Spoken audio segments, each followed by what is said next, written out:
Hi, welcome back to this channel.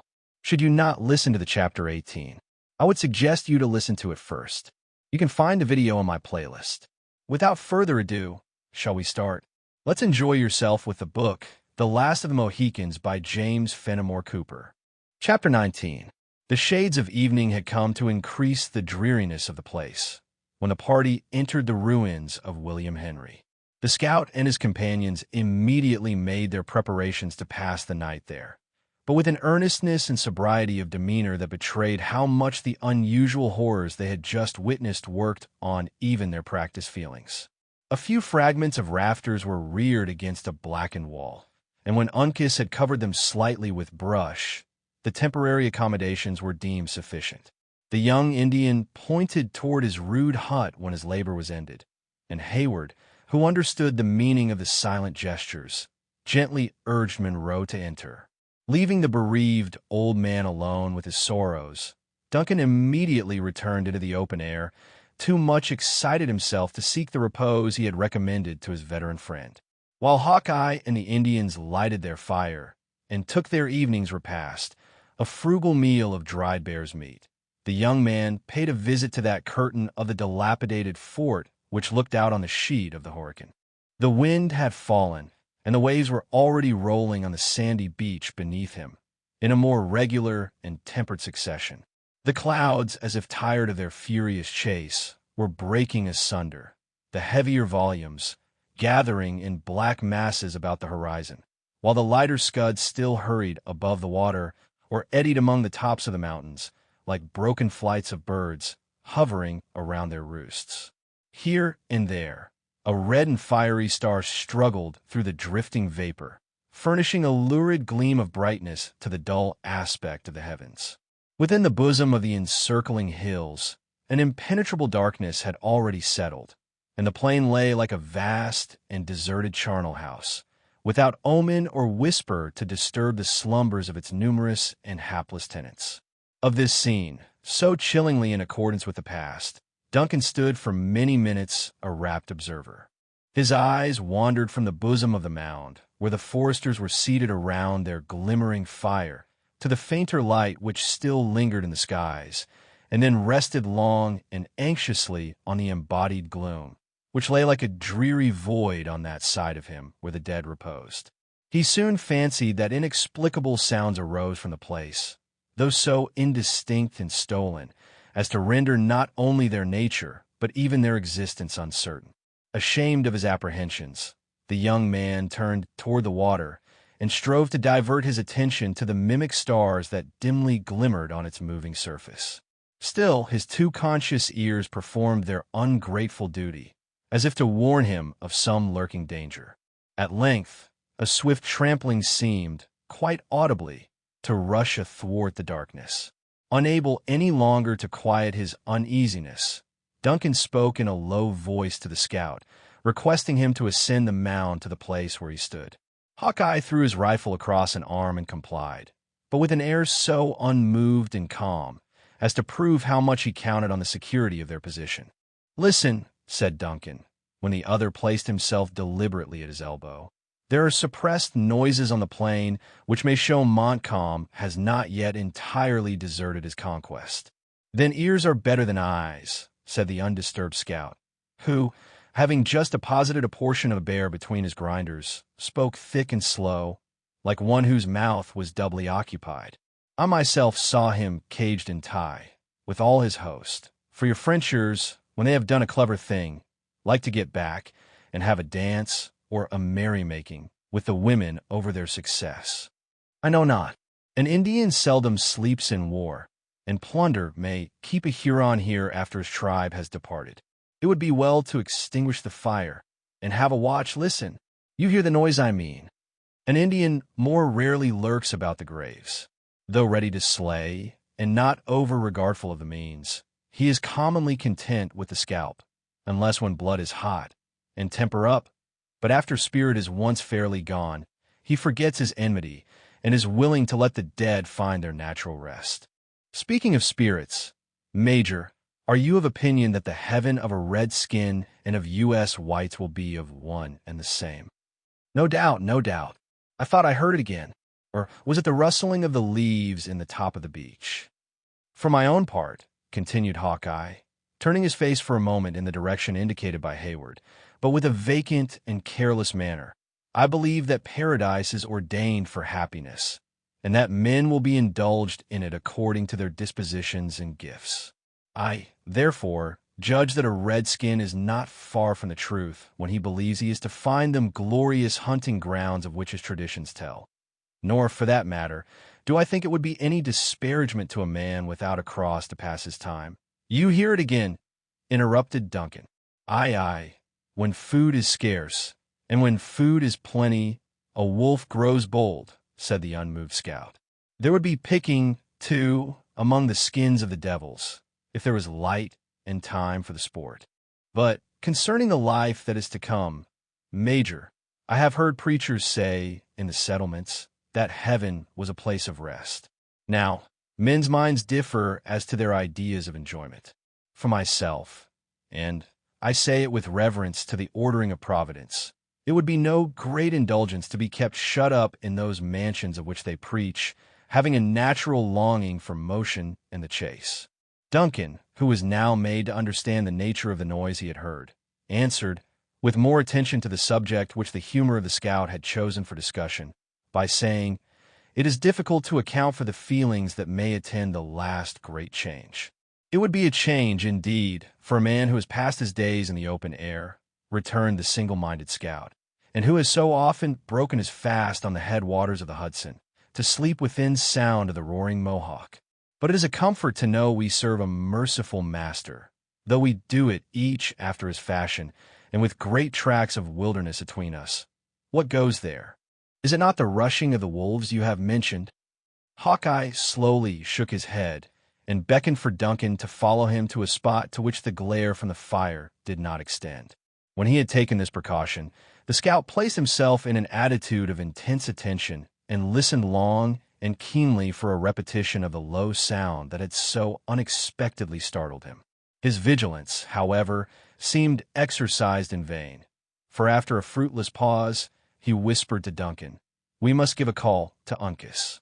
The boy has Indian senses, and he may hear what is hid from us, for, being a white skin, I will not deny my nature." The young Mohican, who was conversing in a low voice with his father, started as he heard the moaning of an owl, and, springing on his feet, he looked toward the black mounds, as if seeking the place whence the sounds proceeded. The scout repeated the call, and in a few moments Duncan saw the figure of Uncas stealing cautiously along the rampart to the spot where they stood. Hawkeye explained his wishes in a very few words, which were spoken in the Delaware tongue. So soon as Uncas was in possession of the reason why he was summoned, he threw himself flat on the turf, where, to the eyes of Duncan, he appeared to lie quiet and motionless. Surprised at the immovable attitude of the young warrior, and curious to observe the manner in which he employed his faculties to obtain the desired information, Hayward advanced a few steps and bent over the dark object on which he had kept his eye riveted. Then it was he discovered that the form of Uncas vanished, and that he beheld only the dark outline of an inequality in the embankment. "What has become of the Mohican?" he demanded of the scout, stepping back in amazement. "It was here that I saw him fall, and could have sworn that here he yet remained." "Hist! Speak lower, for we know not what ears are open, and the Mingoes are a quick-witted breed. As for Uncas, he is out on the plain, and the Maquas, if any such are about us, will find their equal. You think that Montcalm has not called off all his Indians? Let us give the alarm to our companions, that we may stand to our arms. Here are 5 of us, who are not in use to meet an enemy. Not a word to either, as you value your life. Look at the Sagamore, how like a grand Indian chief he sits by the fire. If there are any skulkers out in the darkness, they will never discover, by his countenance, that we suspect danger at hand. But they may discover him, and it will prove his death. His person can be too plainly seen by the light of that fire, and he will become the first and most certain victim." "It is undeniable that now you speak the truth," returned the scout, betraying more anxiety than was usual. "Yet what can be done? A single suspicious look might bring on an attack before we are ready to receive it. He knows, by the call I gave to Uncas, that we have struck a scent. I will tell him that we are on the trail of the Mingos. His Indian nature will teach him how to act." The scout applied his fingers to his mouth and raised a low hissing sound that caused Duncan at first to start aside, believing that he heard a serpent. The head of Chingachgook was resting on a hand, as he sat musing by himself, but the moment he had heard the warning of the animal whose name he bore, he arose to an upright position, and his dark eyes glanced swiftly and keenly on every side of him.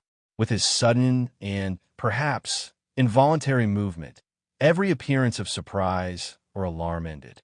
His rifle lay untouched and apparently unnoticed within reach of his hand.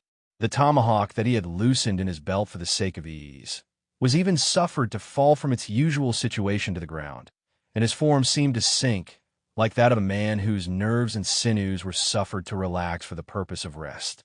Cunningly resuming his former position, though with a change of hands, as if the movement had been made merely to relieve the limb, the native awaited the result with a calmness and fortitude that none but an Indian warrior would have known how to exercise. But Hayward saw that while to a less instructed eye the Mohican chief appeared to slumber, his nostrils were expanded, his head was turned a little to one side, as if to assist the organs of hearing, and that his quick and rapid glances ran incessantly over every object within the power of his vision. "See the noble fellow," whispered Hawkeye, pressing the arm of Hayward. "He knows that a look or emotion might disconcert our schemes, and put us at the mercy of them imps." He was interrupted by the flash and report of a rifle. The air was filled with sparks of fire, around that spot where the eyes of Hayward were still fastened, with admiration and wonder. A second look told him that Chingachgook had disappeared in the confusion. In the meantime, the scout had thrown forward his rifle, like one prepared for service, and awaited impatiently the moment when an enemy might rise to view. But with the solitary and fruitless attempt made on the life of Chingachgook, the attack appeared to have terminated. Once or twice the listeners thought they could distinguish the distant rustling of bushes as bodies of some unknown description rushed through them. Nor was it long before Hawkeye pointed out this scampering of the wolves, as they fled precipitately before the passage of some intruder on their proper domains. After an impatient and breathless pause, a plunge was heard in the water, and it was immediately followed by the report of another rifle. "There goes Uncas," said the scout. "The boy bears a smart piece. I know its crack, as well as a father knows the language of his child, for I carried the gun myself until a better offered." "What can this mean?" demanded Duncan. "We are watched, and, as it would seem, marked for destruction. Yonder scattered brand can witness that no good was intended, and this Indian will testify that no harm has been done," returned the scout, dropping his rifle across his arm again, and following Chingachgook, who just then reappeared within the circle of light, into the bosom of the work. "How is it, Sagamore? Are the Mingos upon us in earnest, or is it only one of those reptiles who hang upon the skirts of a war party, to scalp the dead, go in, and make their boast among the squaws of the valiant deeds done on the pale faces?" Chingachgook very quietly resumed his seat, nor did he make any reply until after he had examined the firebrand which had been struck by the bullet that had nearly proved fatal to himself. After which he was content to reply, holding a single finger up to view, with the English monosyllable, "One."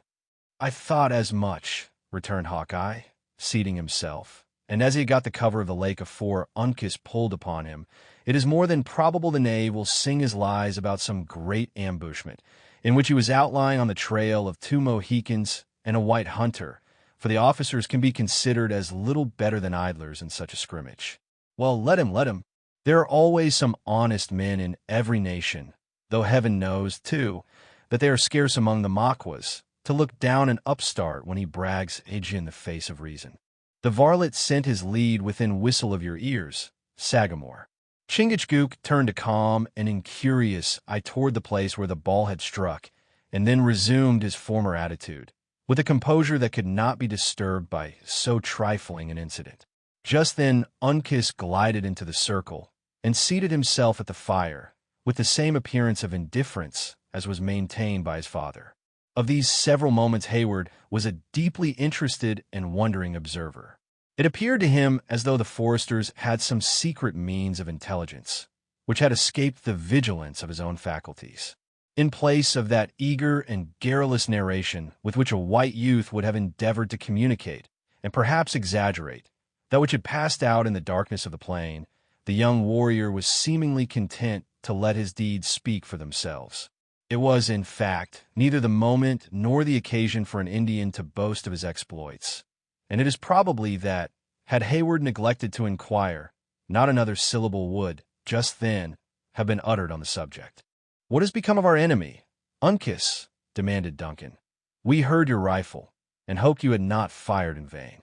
The young chief removed a fold of his hunting skirt, and quietly exposed the fatal tuft of hair, which he bore as the symbol of victory.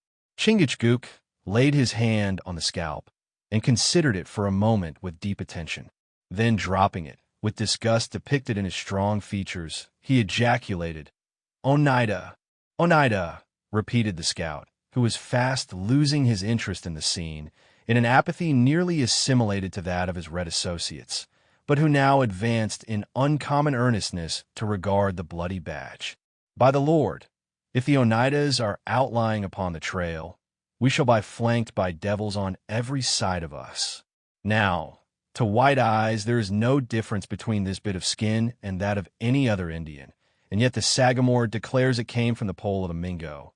Nay, he even names the tribe of the poor devil, with as much ease as if the scalp was the leaf of a book, and each hair a letter. What right have Christian whites to boast of their learning, when a savage can read a language that would prove too much for the wisest of them all? What say you, lad? Of what people was the knave?" Uncas raised his eyes to the face of the scout, and answered, in his soft voice, "Oneida. Oneida again." When one Indian makes a declaration, it is commonly true, but when he is supported by his people, set it down as gospel. "The poor fellow has mistaken us for French," said Hayward, "or he would not have attempted the life of a friend. He mistake a Mohican in his paint for a Huron. You would be as likely to mistake the white-coated grenadiers of Montcalm for the scarlet jackets of the Royal Americans," returned the scout. "No, no, the Sarpent knew his errand, nor was there any great mistake in the matter, for there is but little love between a Delaware and a Mingo, let their tribes go out to fight for whom they may, in a white quarrel. For that matter, though the Oneidas do serve his sacred majesty, who is my sovereign lord and master, I should not have deliberated long about letting off Killdeer at the imp myself, had luck thrown him in my way. That would have been an abuse of our treaties, and unworthy of your character. When a man can sort much with a people," continued Hawkeye, "if they were honest, and he no knave, love will grow up atwixt them. It is true that white cunning has managed to throw the tribes into great confusion as respects friends and enemies, so that the Hurons and the Oneidas, who speak the same tongue, or what may be called the same, take each other's scalps, and the Delawares are divided among themselves, a few hanging about their great council fire on their own river, and fighting on the same side with the Mingos while the greater part are in the Canadas, out of natural enmity to the Maquas, thus throwing everything into disorder, and destroying all the harmony of warfare. Yet a red natur is not likely to alter with every shift of policy, so that the love atwixt a Mohican and a Mingo is much like the regard between a white man and a Sarpent. I regret to hear it, for I had believed those natives who dwelt within our boundaries had found us too just and liberal, not to identify themselves fully with our quarrels. Why, I believe it is natur to give a preference to one's own quarrels before those of strangers. Now, for myself, I do love justice, and therefore I will not say I hate a Mingo, for that may be unsuitable to my color and my religion, though I will just repeat, it may have been owing to the night that Killdeer had no hand in the death of this skulking Oneida.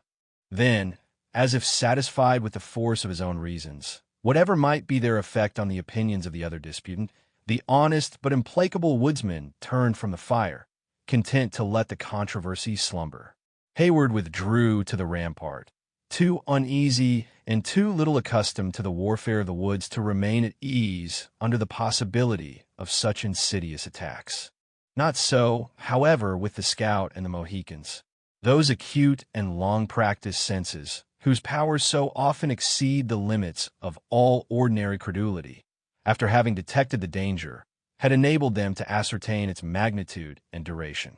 Not one of the three appeared in the least to doubt their perfect security, as was indicated by the preparations that were soon made to sit in council over their future proceedings.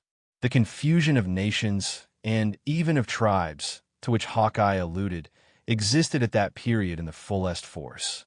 The great tie of language, and of course of a common origin, was severed in many places, and it was one of its consequences that the Delaware and the Mingo were found fighting in the same ranks, while the latter sought the scalp of the Huron, though believed to be the root of his own stock. The Delawares were even divided among themselves. Though love for the soil which had belonged to his ancestors kept the Sagamore of the Mohicans with a small band of followers who were serving at Edward, under the banners of the English king, by far the largest portion of his nation were known to be in the field as allies of Montcalm. The reader probably knows, if enough has not already been gleaned from this narrative, that the Delaware, or Lenape, claimed to be the progenitors of that numerous people, who once were masters of most of the eastern and northern states of America, of whom the community of the Mohicans was an ancient and highly honored member.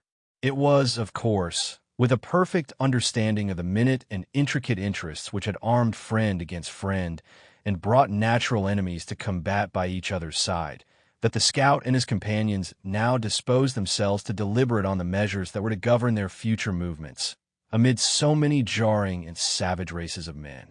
Duncan knew enough of Indian customs to understand the reason that the fire was replenished, and why the warriors, not excepting Hawkeye, took their seats within the curl of its smoke with so much gravity and decorum. Placing himself at an angle of the works, where he might be a spectator of the scene without, he awaited the result with as much patience as he could summon. After a short and impressive pause, Chingachgook lighted a pipe whose bowl was curiously carved in one of the soft stones of the country, and whose stem was a tube of wood, and commenced smoking. When he had inhaled enough of the fragrance of the soothing weed, he passed the instrument into the hands of the scout. In this manner the pipe had made its rounds several times, amid the most profound silence, before either of the party opened his lips. Then the Sagamore, as the oldest and highest in rank, in a few calm and dignified words, proposed the subject for deliberation. He was answered by the scout, and Chingachgook rejoined when the other objected to his opinions. But the youthful Uncas continued a silent and respectful listener until Hawkeye, in complaisance, demanded his opinion. Hayward gathered from the manners of the different speakers that the father and son espoused one side of a disputed question, while the white man maintained the other. The contest gradually grew warmer, until it was quite evident the feelings of the speakers began to be somewhat enlisted in the debate. Notwithstanding the increasing warmth of the amicable contest, the most decorous Christian assembly, not even excepting those in which its reverend ministers are collected, might have learned a wholesome lesson of moderation from the forbearance and courtesy of the disputants. The words of Uncas were received with the same deep attention as those which fell from the maturer wisdom of his father, and so far from manifesting any impatience, neither spoke in reply, until a few moments of silent meditation were, seemingly, bestowed in deliberating on what had already been said. The language of the Mohicans was accompanied by gestures so direct and natural that Hayward had but little difficulty in following the thread of their argument. On the other hand, the scout was obscure, because from the lingering pride of color, he rather affected the cold and artificial manner which characterizes all classes of Anglo-Americans when unexcited. By the frequency with which the Indians described the marks of a forest trial, it was evident they urged a pursuit by land, while the repeated sweep of Hawkeye's arm toward the Horican denoted that he was for a passage across its waters. The latter was to every appearance fast losing ground, and the point was about to be decided against him, when he arose to his feet, and shaking off his apathy, he suddenly assumed the manner of an Indian and adopted all the arts of native eloquence. Elevating an arm, he pointed out the track of the sun, repeating the gesture for every day that was necessary to accomplish their objects. Then he delineated a long and painful path amid rocks and watercourses. The age and weakness of the slumbering and unconscious Munro were indicated by signs too palpable to be mistaken. Duncan perceived that even his own powers were spoken lightly of, as the scout extended his palm and mentioned him by the appellation of the Open Hand, a name his liberality had purchased of all the friendly tribes. Then came a representation of the light and graceful movements of a canoe, set in forcible contrast to the tottering steps of one enfeebled and tired. He concluded by pointing to the scalp of the Oneida, and apparently urging the necessity of their departing speedily, and in a manner that should leave no trail. The Mohicans listened gravely, and with countenances that reflected the sentiments of the speaker. The Mohicans listened gravely, and with countenances that reflected the sentiments of the speaker. Conviction gradually wrought its influence, and toward the close of Hawkeye's speech, his sentences were accompanied by the customary exclamation of commendation. In short, Uncas and his father became converts to his way of thinking, abandoning their own previously expressed opinions with a liberality and candor that, had they been the representatives of some great and civilized people, would have infallibly worked their political ruin by destroying forever their reputation for consistency. The instant the matter in discussion was decided, the debate, and everything connected with it, except the result, appeared to be forgotten. Hawkeye, without looking round to read his triumph in applauding eyes, very composedly stretched his tall frame before the dying embers, and closed his own organs in sleep. Left now, in a measure to themselves, the Mohicans, whose time had been so much devoted to the interests of others, seized the moment to devote some attention to themselves. Casting off at once the grave and austere demeanor of an Indian chief, Chingachgook commenced speaking to his son in the soft and playful tones of affection. Uncas gladly met the familiar air of his father, and before the hard breathing of the scout announced that he slept, a complete change was effected in the manner of his two associates. It is impossible to describe the music of their language, while thus engaged in laughter and endearments, in such a way as to render it intelligible to those whose ears have never listened to its melody. The compass of their voices, particularly that of the youth, was wonderful, extending from the deepest bass to tones that were even feminine in softness. The eyes of the father followed the plastic and ingenious movements of the son with open delight, and he never failed to smile in reply to the other's contagious but low laughter. While under the influence of these gentle and natural feelings, no trace of ferocity was to be seen in the softened features of the Sagamore. His figured panoply of death looked more like a disguise assumed in mockery than a fierce enunciation of a desire to carry destruction in his footsteps. After an hour had passed in the indulgence of their better feelings, Chingachgook abruptly announced his desire to sleep by wrapping his head in his blanket and stretching his form on the naked earth. The merriment of Uncas instantly ceased, and carefully raking the coals in such a manner that they should impart their warmth to his father's feet, the youth sought his own pillow among the ruins of the place. Imbibing renewed confidence from the security of these experienced foresters, Hayward soon imitated their example, and long before the night had turned, they who lay in the bosom of the ruined work seemed to slumber as heavily as the unconscious multitude whose bones were already beginning to bleach on the surrounding plain. End of Chapter 19. Should you want to continue to Chapter 20, please proceed to the next video. Thank you for taking the time to listen to this book. I hope you enjoyed it. Don't forget to like and subscribe to our channel for more. Thank you.